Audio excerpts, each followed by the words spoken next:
Hello guys, welcome back to my channel. তো আজকে চলে এসেছি আমি আমার বার্থডে ব্লগ নিয়ে। তো 5th ফেব্রুয়ারি ছিল আমার বার্থডে, আর ওই দিন রাত 12টার সময় আমাকে কেক কাটানো হয়েছে।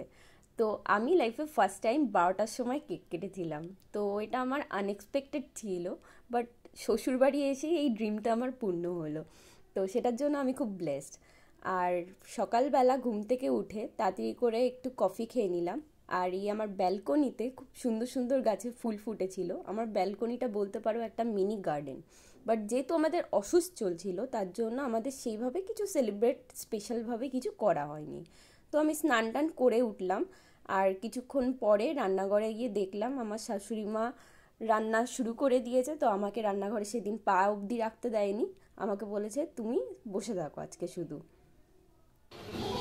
মামা, মা, তুমি জন্মদিনে কেক খেয়েছো? মা, তুমি কেক খেয়েছো? হ্যাঁ হ্যাঁ, কেক খেয়েছো। অসুস্থ চলছিল, তাও আমার শাশুড়ি মা আমাকে এত সুন্দরভাবে রান্না বান্না করে খাইয়েছিল। তো যখন অসুস্থ কেটে যায়, তারপরে আমার মা আর বোনকে ইনভাইট করা হয়।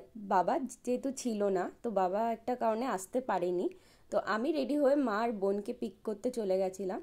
আর খেয়ে দিয়ে দুপুরবেলা এমন ঘুমিয়েছিলাম যে চোখ মুখ পুরো ফুলের ঢোল হয়ে গেছিলো। যাই হোক, তারপরে ঝটাপট করে রেডি হয়ে নিয়েছি। তো এটাই আমার ছিল আউটফিট, আর এটার ভিডিওটা আমি দেব নেক্সট শটে। এটা খুব শিগগিরই আসতে চলছে। তো তারপরেই আমরা রেডি হয়ে সবাই মিলে জোর কদমে বেরিয়ে পড়েছিলাম খাওয়ার জন্য। সবাই খুব এক্সাইটেড ছিলাম। ডিনারের জন্য আমরা এসেছিলাম নিউ টাউনে গালাওয়াট। তো এখানে দুটো সেকশন আছে, একটা নন এসি আর একটা এসি। জায়গাটা একটু ছোটোখাটোর মধ্যে হলেও এত সুন্দরভাবে সব কিছু সাজানো গোছানো, অ্যাম্বিয়েন্সটা কিন্তু খুব সুন্দর ছিল, মানে মন ভরে যাওয়ার মতো। তো এখানে আসলে এইটুকু ফর সিওরিটি দিতে পারি যে যেমন অ্যাম্বিয়েন্সটা ভালো লাগবে, ঠিক তেমনই এদের খাবার দাবার। তো এখানে ছিল মেনু কার্ডটা, আর মেনু কার্ডে আমি ফার্স্ট ফরওয়ার্ড করে দেখিয়ে দিলাম।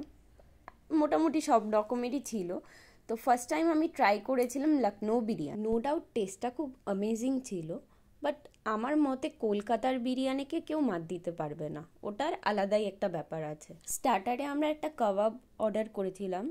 সরি ফর দ্যাট কি আমার নামটা মনে নেই, বাট এটার যে গ্রিন চাটনি আর হোয়াইট সসটা ছিল, দুটোর সাথে কাবাবটা সত্যি এত ডিলিশিয়াস ছিল, মুখে দিতেই যেন মেল্ট হয়ে যাচ্ছিল। প্রচণ্ড প্রচণ্ড ভালো ছিল। এইটুকু বলতে পারবো এখানে খাবার দাবার নিয়ে নো ডাউট খুব ভালো। আর তেমন একটা খুব কস্টলিও না, আবার খুব যে কম রেঞ্জে তেমনও না, মোটামুটি অল ওভার ওকে। তো এখানে তারপরে বিরিয়ানি টিরিয়ানি হলো, আর সাথে আমরা একটা চিকেন চাপ, একটা চিকেনেরই আইটেম নিয়েছিলাম। চিকেন চাপ না, সরি, চিকেনেরই অন্য একটা আইটেম, সেটাও আমার মনে নেই কারণ আমি এতটাই খাওয়াতে ব্যস্ত ছিলাম। আর আমার মতো তোমরা কারা কারা আছো যারা খেতে গিয়ে নিজের লিপস্টিকটাই খেয়ে ফেলো। তো যাই হোক, এখান থেকে বেরিয়ে পড়লাম। অনেক রাত হয়ে গেছিলো, রাস্তায় গাড়ি ঘোড়া তো খুব কমই ছিল, এটাই টেনশন ছিল যে বাড়ি যাব কী করে। তো যাই হোক, পরে একটা অটো পেয়েই গেছিলাম। তো এখানেই শেষ করছি আমার বার্থডে ব্লগটা। Tata guys.